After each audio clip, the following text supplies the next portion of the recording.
Hello everyone, I hope आप सब अच्छे होंगे। मैं आयुषी आप सबका स्वागत हमारे नर्सिंग गुरुकुल के इस बेहतरीन प्लेटफॉर्म पे करती हूँ। जैसा कि आप सब जानते हो कि कल आपका झारखंड का नर्सिंग का एंट्रेंस एग्ज़ाम है जीएनएम। तो जो हमारा आज का लेक्चर है ये बेसिकली साइंस का लेक्चर नंबर 4 है, जहाँ हम 10 questions each of physics, chemistry and biology के सॉल्व करने वाले हैं। इससे पहले हमने 3 लेक्चर्स ऑलरेडी अपलोड कर दिया, तो अगर आपने वो लेक्चर्स नहीं देखा है तो please to watch those lectures, वो भी आपके एग्जाम्स में इक्वली हेल्पफुल होगा। तो चलिए बिना देर किए शुरू करते हैं। तो जो आज हमारा फिजिक्स का फर्स्ट क्वेश्चन है वो क्या है, what is the SI unit of force. Force की एसआई यूनिट क्या होती है, पास्कल होता है, न्यूटन होता है, जूल होता है या वॉट होता है। तो फोर्स का एसआई यूनिट क्या होता है, फोर्स का एसआई यूनिट न्यूटन होता है।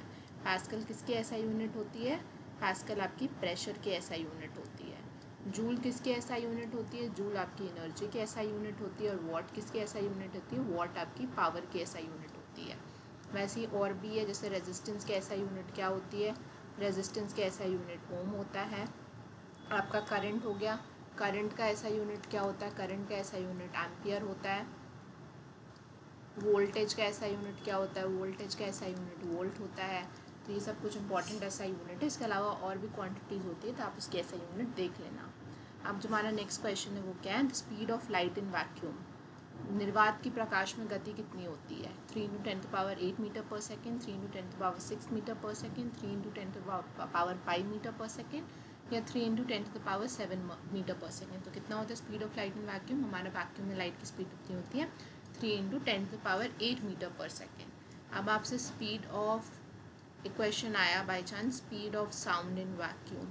तो ये क्या होगा इसका आंसर होगा नन, कुछ नहीं, क्योंकि साउंड क्या होता है, साउंड वैक्यूम में कभी ट्रैवल नहीं कर सकता। तो ये एक इम्पॉर्टेंट डिफरेंस होता है साउंड और लाइट में। अब जो हमारा नेक्स्ट क्वेश्चन है, which device is use to measure temperature. Temperature measure हम तापमान मापने के लिए हम कौन से उपकरण का उपयोग करते हैं, बैरोमीटर का, हाइग्रोमीटर का, थर्मोमीटर का या स्पीडोमीटर का। तो आई एम श्योर इसका आंसर आप सबको पता होगा। जब आपको फीवर लगता है तो आप किसका यूज़ करते हैं, आप थर्मोमीटर का यूज़ करते हैं। ऑप्शन सी इसका राइट आंसर हो जाएगा। बैरोमीटर किसके लिए होता है, बैरोमीटर आपका एयर प्रेशर के लिए होता है। हाइग्रोमीटर किसके लिए होता है, ये आपका ये आपका क्या मेजर करता है, ये आपका रिलेटिव डेंसिटी मेजर करता है, रिलेटिव डेंसिटी ऑफ लिक्विड। और स्पीडोमीटर किसके लिए होता है, स्पीडोमीटर आपका इंस्टेंटेनियस स्पीड ऑफ व्हीकल। और एक और डिवाइस होता है ओडोमीटर, कंफ्यूज मत करना ओडोमीटर और स्पीडोमीटर में। ओडोमीटर किसके लिए होता है, ओडोमीटर आपका डिस्टेंस मेजर करने के लिए होता है, डिस्टेंस ट्रैवल बाय व्हीकल जितना डिस्टेंस ट्रैवल करता है वो हम ओडोमीटर से मेजर करते हैं। अब जो हमारा नेक्स्ट क्वेश्चन है वो है, which mirror is used in vehicle as a rear view mirror. Rear view mirror से हम कौन से मिरर का यूज़ करते हैं, कॉनकेव का, कॉन्वेक्स का, प्लेन का या फिर किसी का भी नहीं। तो हम रियर व्यू मिरर में किसका यूज़ करते हैं, हम कॉन्वेक्स मिरर का यूज़ करते हैं।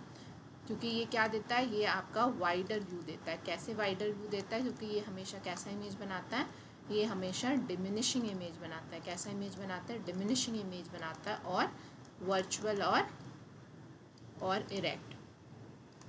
और इसको हम कौन सा मिरर भी बोलते हैं, इसको हम डाइवर्जिंग मिरर बोलते हैं। कैसा मिरर बोलते हैं, डाइवर्जिंग मिरर। कॉनकेव मिरर कैसा मिरर होता है, कॉनकेव मिरर हमारा कैसा मिरर होता है, कॉनकेव हमारा कन्वर्जिंग मिरर होता है। कैसा मिरर होता है, कॉन्वर्जिंग मिरर होता है। उसको हम किस में यूज़ करते हैं, हेडलाइट ऑफ व्हीकल्स में यूज़ करते हैं। कहाँ यूज़ करते हैं, हेडलाइट ऑफ व्हीकल्स में। डेंटिस्ट के मिरर में, डेंटिस्ट का मिरर भी यही होता है। और किसके मिरर में, और सैलून के मिरर में इसका यूज़ होता है। और प्लेन मिरर तो आप सबको पता है, प्लेन मिरर की कुछ खास प्रॉपर्टीज़ होती है। First of all plane mirror कैसा इमेज बनाता है, प्लेन मिरर जो भी इमेज बनाएगा, प्लेन मिरर कैसा, प्लेन मिरर जो भी इमेज बनाएगा वो क्या होगा, वो ऑलवेज क्या होगा, हमेशा वर्चुअल और इरेक्ट होगा, सेम साइज़ का होगा। कैसा होगा, सेम साइज़ का होगा। और वर्चुअल इरेक्ट, एक लैटरल इन्वर्जन भी इसकी खास प्रॉपर्टी होती है। और सेम डिस्टेंस पे बनेगा। लैटरल इन्वर्जन मतलब लेफ़्ट का राइट दिखना, राइट का लेफ़्ट दिखना, और सेम डिस्टेंस पे बनेगा। तो ये कुछ प्रॉपर्टी होता है प्लेन मिरर का। अब जो हमारा नेक्स्ट क्वेश्चन है वो है, the force that opposes the motion. जो गति के विरुद्ध जो बल काम करता है उसको हम क्या बोलते हैं, उसको मैग्नेटिक फोर्स बोलते हैं, ग्रेविटेशनल फोर्स बोलते हैं, फ्रिक्शनल फोर्स बोलते हैं या फिर सेंट्रीपिटल फोर्स बोलते हैं। तो उसको हम कौन सा फोर्स बोलते हैं, उसको हम फ्रिक्शनल फोर्स बोलते हैं। हमारा अगर कोई भी बॉडी है वो ऐसे मूव करता है और उसके अपोजिट जो फोर्स लगता है उसको हम क्या बोलते हैं, फ्रिक्शनल फोर्स बोलते हैं। ये जो फ्रिक्शनल फोर्स होता है ये बेसिकली क्या करता है, स्पीड को डिक्रीज करता है। मैग्नेटिक फोर्स जो मैग्नेट के बीच में लगता है ये कैसा फोर्स होता है, ये अट्रैक्टिव फोर्स होता है। अट्रैक्टिव फोर्स होता है और नॉन कॉन्टैक्ट फोर्स होता है। कैसा होता है, नॉन कॉन्टैक्ट फोर्स होता है। सिमिलरली ग्रेविटेशनल फोर्स भी कैसा होता है, ग्रेविटेशनल फोर्स भी अट्रैक्टिव होता है और नॉन कॉन्टैक्ट फोर्स होता है। फ्रिक्शनल फोर्स हमारा ये होता है कॉन्टैक्ट फोर्स। ये कैसा फोर्स होता है, कॉन्टैक्ट फोर्स होता है। और सेंट्रीपिटल फोर्स क्या होता है कि कोई बॉडी अगर मान लो हमारा सन है, सन के बीच में क्या हो रहा है, आपका प्लैनेट रिवॉल्व कर रहा है। अब ये जो सन जो अपने तरफ फोर्स लगाएगा इसको क्या बोलते हैं, अंदर की तरफ जो फोर्स होता है इसको हम क्या बोलते हैं, सेंट्रीपिटल फोर्स। और जो बाहर की तरफ फोर्स लगता है इसको हम क्या बोलते हैं, इसको हम बोलते हैं सेंट्रीफ्यूगल फोर्स।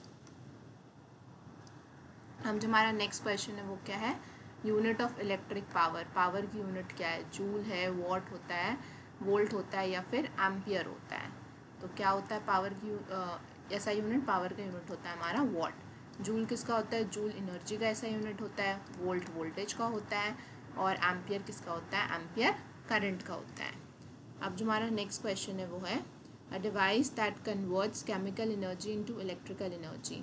ऐसा उपकरण जो रासायनिक ऊर्जा को विद्युत ऊर्जा में बदलता है। क्या वो जनरेटर है, बैटरी है, ट्रांसफार्मर है या मोटर है। तो इसका राइट आंसर क्या होगा, इसका राइट आंसर होगा बैटरी। जनरेटर क्या करता है, जनरेटर का काम होता है मैकेनिकल एनर्जी को किस में बदलना। जनरेटर क्या क्या करता है, मैकेनिकल एनर्जी को इलेक्ट्रिकल एनर्जी में बदलता है। और जो बैटरी होता है वो केमिकल एनर्जी को इलेक्ट्रिकल एनर्जी में बदलता है। जो ट्रांसफार्मर होता है ये क्या करता है, ये 1 वोल्टेज से दूसरे वोल्टेज में इलेक्ट्रिकल एनर्जी को कन्वर्ट करता है, 1 वोल्टेज टू नेक्स्ट वोल्टेज। और किसी को कन्वर्ट करता है, इलेक्ट्रिकल एनर्जी को। जैसे कि अगर आपका एसी है तो एसी किस में जाएगा, एसी डीसी में जाएगा और डीसी आपका एसी में जाएगा। तो इसको क्या बोलते हैं, इसको हम, ये मोटर का काम होता है। और जो ये ट्रांसफार्मर का काम होता है। और जो आपका मोटर होता है, मोटर क्या करता है, मोटर आपका इलेक्ट्रिकल एनर्जी को इलेक्ट्रिकल एनर्जी को किस में कन्वर्ट करता है, इलेक्ट्रिकल एनर्जी को मैकेनिकल में कन्वर्ट करता है। अब जो हमारा नेक्स्ट क्वेश्चन है, what type of image is form by plane mirror. Plane mirror कैसा इमेज बनाता है, real inverted, real erect, virtual erect, virtual inverted. First of all 2 keyword याद रखना, रियल और वर्चुअल। तो जब भी रियल आएगा तो रियल के साथ इन्वर्टेड आएगा और जब भी वर्चुअल आएगा तो वर्चुअल के साथ इरेक्ट आएगा। ये दोनों साथ साथ चलते हैं, इनको आप इन दोनों वर्ड्स को आप जुदा नहीं कर सकते। तो रियल इरेक्ट गलत और वर्चुअल इन्वर्टेड गलत। अब ये कैसे बनाता है, रियल इन्वर्टेड या वर्चुअल इरेक्ट। तो अभी मैंने डिस्कस किया था प्लेन मिरर कैसा इमेज बनाता है, वर्चुअल और इरेक्ट। और क्या क्या प्रॉपर्टीज़ होती है इमेज की, एक होता है लैटरल इन्वर्जन जिसमें लेफ्ट राइट होता है, राइट लेफ्ट दिखता है, सेम डिस्टेंस पे बनेगा, मतलब जितना ऑब्जेक्ट डिस्टेंस होगा उतना ही इमेज डिस्टेंस होगा और सेम साइज़ का बनेगा। और कैसा बनेगा, सेम साइज़ का बनेगा। अब जो हमारा नेक्स्ट क्वेश्चन है वो है which of the following is a good conductor of electricity. कौन सा विद्युत का संचालक होता है इनमें से, वुड, प्लास्टिक, कॉपर या ग्लास। तो conductor, good conductor of electricity क्या होता है, जो अपने से इलेक्ट्रिसिटी को पास करने दें। तो यहाँ पे सबसे राइट आंसर क्या होगा हमारा, कॉपर। और भी क्या गुड कंडक्टर, सिल्वर भी गुड कंडक्टर होता है, एल्यूमिनियम, जितने मेटल होते हैं वो basically good conductor of electricity होते हैं। ये वुड क्या हो जाएगा, वुड भी हमारा इंसुलेटर हो जाएगा, प्लास्टिक भी इंसुलेटर हो जाएगा, ग्लास भी क्या हो जाएगा, ये सब क्या हो जाएंगे, ये सब इंसुलेटर हो जाएंगे जो इलेक्ट्रिसिटी को कंडक्ट नहीं कराते हैं। अब हमारा नेक्स्ट क्वेश्चन है which laws explain the relation between force, mass and acceleration. Simple है, F is equal to ma। ये कौन सा लॉ एक्सप्लेन करता है, ये हमारा न्यूटन का सेकेंड लॉ एक्सप्लेन करता है। न्यूटन का फर्स्ट लॉ को हम क्या बोलते हैं, न्यूटन का फर्स्ट लॉ को हम बोलते हैं लॉ ऑफ इनर्शिया। ये बेसिकली क्या बताता है कि अब अगर बॉडी मोशन में है तो वो मोशन ही में रहना चाहेगा, वो रेस्ट में नहीं आना चाहेगा।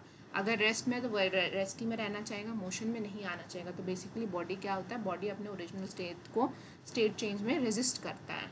और न्यूटन का थर्ड लॉ क्या होता है कि every law has equal and opposite reaction. और लॉ ऑफ ग्रेविटेशन क्या होता है कि जब दो चीज़ें मूव कर वो क्या करती है, आपस में से अट्रैक्ट करती है, उसको हम क्या बोलते हैं, लॉ ऑफ ग्रेविटेशन। अब जो हमारे नेक्स्ट 10 क्वेश्चन होंगे वो किससे होंगे, वो केमिस्ट्री के होंगे। तो आज का हमारा केमिस्ट्री का फर्स्ट क्वेश्चन और ओवरऑल सेकंड क्वेश्चन वो क्या है, वाटर इज़ अ कंपाउंड। पानी एक यौगिक है क्योंकि वो कलरलेस होता है, उसका वेरिएबल कॉम्पोजिशन होता है, it is made up of hydrogen and oxygen, it is a natural substance.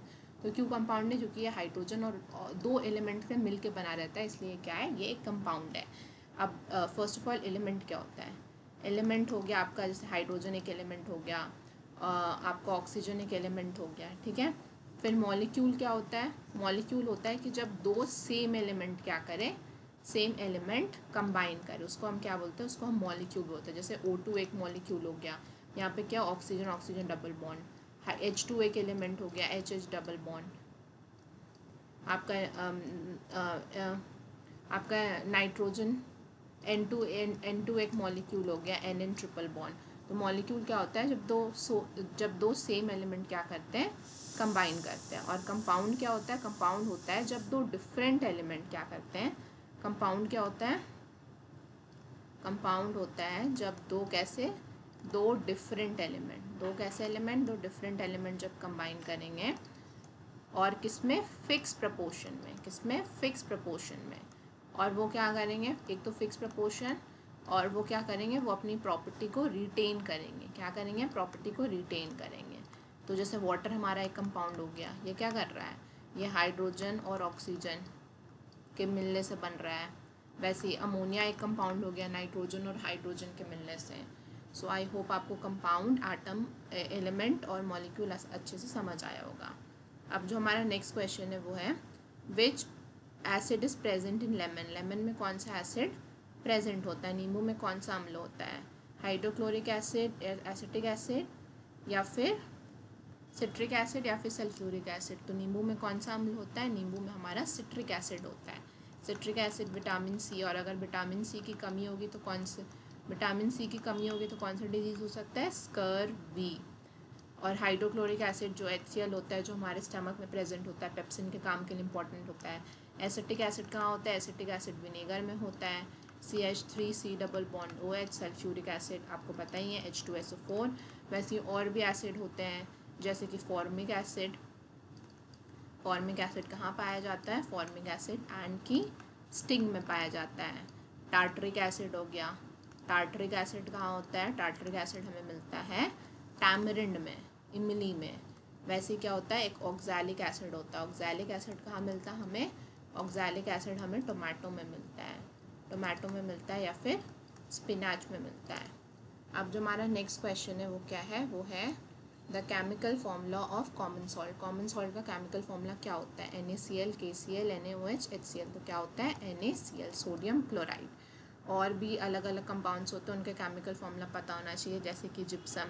Gypsum का क्या होगा chemical formula? CaSO4.2H2O। Plaster of Paris, plaster of Paris का क्या होगा? CaSO4.12H2O।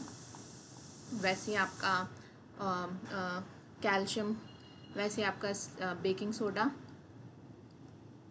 बेकिंग सोडा क्या होगा? बेकिंग सोडा होगा NaHCO3। Baking powder, baking powder क्या होता है? Sodium carbonate Na2CO3.10H2O।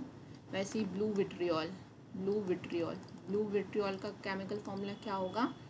CuSO4.5H2O। और ग्रीन विट्रियोल, वैसे ही ग्रीन विट्रियोल होता है, ग्रीन विट्रियोल का केमिकल फॉर्मूला क्या होगा? FeSO4.7H2O। अब आप मेरे को लाइम वाटर का केमिकल फॉर्मूला कमेंट सेक्शन में बताओगे क्या होता है। अब जो हमारा नेक्स्ट क्वेश्चन है वो है, which gas is used in fire extinguisher? अग्निशामक यंत्रों में कौन सी गैस का प्रयुक्त होता है? क्या वो ऑक्सीजन है? क्या वो कार्बन डाइऑक्साइड है? क्या वो हाइड्रोजन है? या नाइट्रोजन है? तो जैसे कि आप सबको पता है, ऑक्सीजन तो हम फायर एक्सटिंग्विशर में यूज़ नहीं कर सकते, क्योंकि फायर एक्सटिंग्विशर मोस्टली किसके लिए यूज़ होता है? आग बुझाने के लिए, ना कि उसको आग बढ़ाने के लिए। तो ऑक्सीजन क्या करता है? कंबशन को सपोर्ट करता है, इसलिए ये नहीं होगा, हाइड्रोजन नहीं होगा, नाइट्रोजन नहीं होगा। तो इसका राइट आंसर क्या होगा? Option B, that is carbon dioxide. अब जो हमारा नेक्स्ट क्वेश्चन है वो है, द मोस्ट रिएक्टिव मेटल। सबसे रिएक्टिव मेटल इनमें से कौन है? आयरन, कॉपर, सोडियम या गोल्ड। तो मोस्ट रिएक्टिव मेटल क्या है हमारा? मैंने आपको रिएक्टिविटी सीरीज बताया था, मोस्ट रिएक्टिव मेटल हमारा सोडियम होता है। इसकी ट्रिक है, क्या है? Please stop calling me a careless zebra एक बॉयफ्रेंड अपनी गर्लफ्रेंड से बोल रहा है कि please stop calling me a careless zebra, अपने दोस्त से बोल रहा है। दोस्त क्या करते हैं, चढ़ाते हैं ना, तो please stop calling me a careless zebra, वो अपनी गर्लफ्रेंड को क्या बोलने से पसंद करता है, I like her calling me, cricket का फ़ैन है, I like her calling me Shubman Gill as a player. तो ये पी से आपको पोटेशियम, एस से सोडियम, यहाँ पे कैल्शियम, यहाँ पे मैग्नीशियम, ए से एल्यूमिनियम, यहाँ पे आपका हो गया जेड से यहाँ पे जिंक, यहाँ पे आयरन, यहाँ पे लीड, यहाँ पे हाइड्रोजन, यहाँ पे कॉपर, यहाँ पे आपका कार्बन होगा केयरलेस से, यहाँ पे मरकरी, यहाँ पे सिल्वर, यहाँ पे गोल्ड और यहाँ पे प्लैटिनम। तो ये आपका रिएक्टिविटी सीरीज होता है। तो मोस्ट रिएक्टिव कौन होता है, मोस्ट रिएक्टिव हमारा इन ऑप्शंस में मोस्ट रिएक्टिव कौन है, सोडियम। और सबसे लीस्ट रिएक्टिव क्या है हमारा, सबसे लीस्ट रिएक्टिव हमारा गोल्ड है इन ऑप्शन के अकॉर्डिंग। अब जो हमारा नेक्स्ट क्वेश्चन है वो है which of the following is a base, इनमें से बेस कौन सा है, HCl बेस है, NaOH बेस है, CO2 बेस है या H2SO4 बेस है। तो जैसे कि आप सबको पता है बेस में क्या होता है, बेस और एसिड में मेजर फ़र्क क्या है, बेस में हाइड्रोक्साइड आयन होता है और एसिड में कौन सा आयन होता है, हाइड्रोजन आयन होता है। तो इसमें इसको तोड़ोगे तो H++Cl-, तो ये एसिड हो गया, ये तो गैस एक तरीके का गैस ही है, और H2SO4 भी 2 मॉलिक्यूल ऑफ H+ + SO4 2-, तो ये भी क्या हो गया, ये भी आपका एसिड हो गया, इसलिए गलत हो गया। तो इसका राइट आंसर क्या होगा, ऑप्शन बी, क्योंकि यहाँ पे हमें हाइड्रोक्साइड आयन दिख रहा है, Na++OH-। अब जो हमारा नेक्स्ट क्वेश्चन है वो है which gas turns lime water milky, इसमें से कौन सा गैस लाइम वाटर को मिल्की में टर्न करता है, ऑक्सीजन, कार्बन डाइऑक्साइड, हाइड्रोजन या नाइट्रोजन। तो first of all lime water क्या होता है, कैल्शियम हाइड्रोक्साइड को हम लाइम वाटर बोलते हैं, और उसमें कार्बन डाइऑक्साइड को पास करेंगे तो क्या प्रोडक्ट मिलेगा हमें, प्रोडक्ट मिलता है CaCO3 + वाटर। तो ये जो कैल्शियम कार्बोनेट जो बनता है, क्या बनता है, ये जो कैल्शियम कार्बोनेट बनता है ये क्या करता है, यही मिल्की टर्न करता है। तो कौन सा gas, carbon dioxide, option B.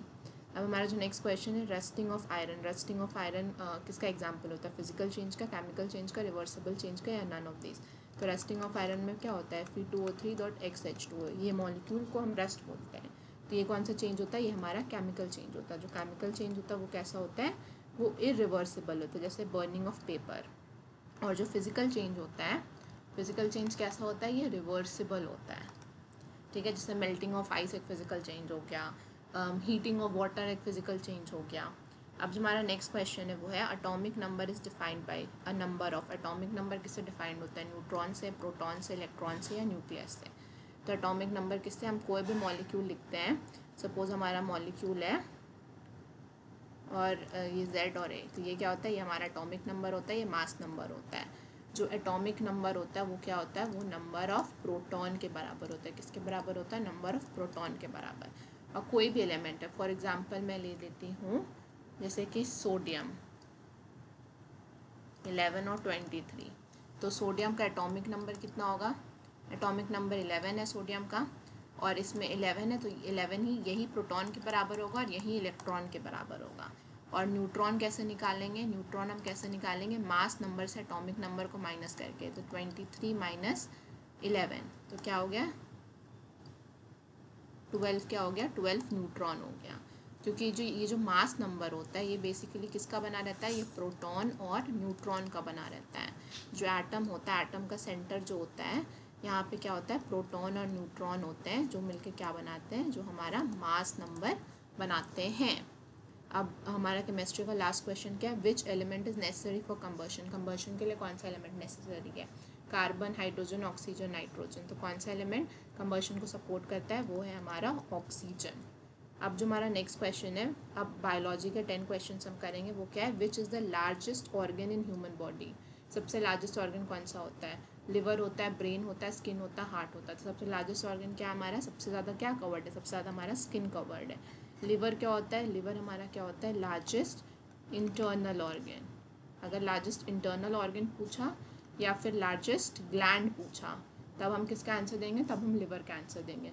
और लिवर क्या सिक्रीट करता है, लिवर जब डाइजेशन होता है तो क्या सिक्रीट करता है, बाइल सिक्रीट करता है। बाइल का काम क्या होता है, बाइल का काम होता है emulsification of fat, basically fats को ये तोड़ने के काम करता है। और क्या होता है बाइल में, क्या होता है, नो एंजाइम होता है। और ब्रेन तो आप सबको पता है इंपॉर्टेंट पार्ट होता है इसका, 3 होता है, फोर ब्रेन, मिड ब्रेन और हाइंड ब्रेन। फोर ब्रेन में आपका सेरिब्रम आता है, मिड ब्रेन में आपका पॉन्स और मिड ब्रेन होता है, फिर हाइंड ब्रेन में पॉन्स, मेड्यूला और सेरिबेलम आता है। तो ये सब कुछ इंपॉर्टेंट स्ट्रक्चर ऑफ ब्रेन आपको देखना होगा। और हार्ट आप सबको पता है, ह्यूमन हार्ट 4 चैम्बर के होते हैं, 2 एट्रियम होता है, 2 वेंट्रिकल होता है। तो वो जो हार्ट का स्ट्रक्चर लाइफ प्रोसेस में, उसको एक बार आपको देख के एग्जाम में जाना है। अब जो हमारा नेक्स्ट क्वेश्चन है वो क्या है, the basic unit of life, जीवन की मूल इकाई क्या होती है। एटम होता है, टिश्यू होता है, सेल होता है, ऑर्गन होता है। जैसे कि आप सबको पता है कि हमें हमारा घर बनाना, तो घर बनाने के लिए एक नींव जाता है, तो वैसे हमारी जो ह्यूमन बॉडी बनती है, ह्यूमन बॉडी के लिए भी नींव होता है। वो कौन सा नींव होता है, वो हमारा सेल होता है। सेल कंबाइन करके आपका टिश्यूज़ बनाते हैं, टिश्यूज़ कंबाइन करके क्या बनाते हैं, टिश्यूज़ कंबाइन करके आपका ऑर्गन बनाते हैं, ऑर्गन कंबाइन करके क्या बनाते हैं, ऑर्गन सिस्टम बनाते हैं। एंड देन ऑर्गन सिस्टम जब फाइनली फिर क्या बनाता है, हमारा ह्यूमन बॉडी बनाता है। तो सबसे बेसिक यूनिट क्या होता है, सबसे बेसिक यूनिट हमारा सेल होता है। सबसे बेसिक यूनिट क्या होता है, सबसे बेसिक यूनिट क्या होता है, सबसे basic unit of human body क्या होता है, हमारा सेल होता है। इसका राइट आंसर हो जाएगा ऑप्शन सी। अब जो हमारा नेक्स्ट क्वेश्चन है वो है, which blood group is known as universal donor, A को, बी को, ए बी को या ओ को। तो यूनिवर्सल डोनर कौन सा ब्लड ग्रुप होता है, यूनिवर्सल डोनर हमारा ओ ब्लड ग्रुप होता है। अब ब्लड ग्रुप सबसे पहले किसने डिस्कवर किया था, ये भी जानना है, कार्ल लैंड स्टीनर ने। हमारे पास जनरली ए बी और ओ, तो इनके पास क्या होता है, इनके पास ए एंटीजन होता है और एंटीबॉडी बी होता है। इनके पास बी एंटीजन होता है और एंटीबॉडी ए होता है। इनके पास ए बी दोनों एंटीजन होता है, लेकिन एंटीबॉडी इनके पास नहीं होता। इनके पास कोई एंटीजन नहीं होता है, लेकिन इनके पास एंटीबॉडी क्या होता है, एंटीबॉडी ए और बी होता है। और एक दूसरा क्या होता है हमारा RH फैक्टर। RH फैक्टर क्या होता है, इसको हम क्या बोलते हैं, रीसस फैक्टर बोलते हैं। ठीक है, ये रीसस मंकी से डिराइव था। अगर प्रेजेंट होगा तो पॉजिटिव साइन आएगा, और अगर एब्सेंट होगा तो नेगेटिव ब्लड ग्रुप होगा। और यूनिवर्सल एक्सेप्टर कौन सा ब्लड ग्रुप होता है, यूनिवर्सल एक्सेप्टर हमारा ए बी ब्लड ग्रुप होता है। क्यों, क्योंकि वो कोई भी एंटीबॉडी नहीं बना सकता किसी के भी अगेंस्ट। अब जो हमारा नेक्स्ट क्वेश्चन है वो है, which vitamin is synthesized in human skin using sunlight. Sunlight का यूज़ करके कौन सा विटामिन बनता है, विटामिन ए, सी, डी और के। तो सूर्यदेव की कृपा से कौन सी विटामिन मिलती है हमें, विटामिन डी मिलता है। विटामिन ए की कमी से कौन सा डिजीज़ होता है, विटामिन ए की कमी से रेटिनल होता है, मतलब आपका, आप ब्लाइंड हो सकते हो। विटामिन सी की कमी से आपका स्कर्वी होता है। और विटामिन के से बेसिकली हीमोरेजिक डिजीज़ हो सकता है। विटामिन के किसके लिए रिस्पॉन्सिबल होता है, विटामिन ए आपका के आपका ब्लड क्लॉटिंग के लिए रिस्पॉन्सिबल होता है, इसलिए ये क्या कर सकता है, हीमोरेजिक डिजीज़ को कॉज कर सकता है। अब जो हमारा नेक्स्ट क्वेश्चन है, which of the following is a communicable disease. और कम्युनिकेबल डिजीज़ कौन सी डिजीज़ होता है, वो डिजीज़ होता है जो ट्रांसफ़र हो सकते हैं। तो क्या वो डायबिटीज़ है, अस्थमा है, ट्यूबरकुलोसिस या कैंसर है। तो जब भी देखना टीबी के पेशेंट्स आपको बोला जाता है कि दूर रहने, क्योंकि ये कैसा होता है, ये आपका कम्युनिकेबल डिजीज़ होता है। डायबिटीज़ आपका जेनेटिक हो सकता है, टाइप 1 और टाइप 2 आपका लाइफस्टाइल। अस्थमा आप सबको पता है, अस्थमा लंग्स की सांस लेने की तकलीफ होती है, जो बेसिकली लंग्स में प्रॉब्लम के चलते हो सकता है। और कैंसर भी आप सबको पता है, कैंसर में क्या होता है, हमारे बॉडी में जो टिश्यूज़ होता है उसका एक्सेस मास, मतलब वो प्रोलिफरेट करने लगता है। कौन सी प्रॉपर्टी वो छोड़ देता है, वो अपनी मेटास्टैसिस की, क्या मेटास्टैसिस की प्रॉपर्टी छोड़ देता है कैंसर में।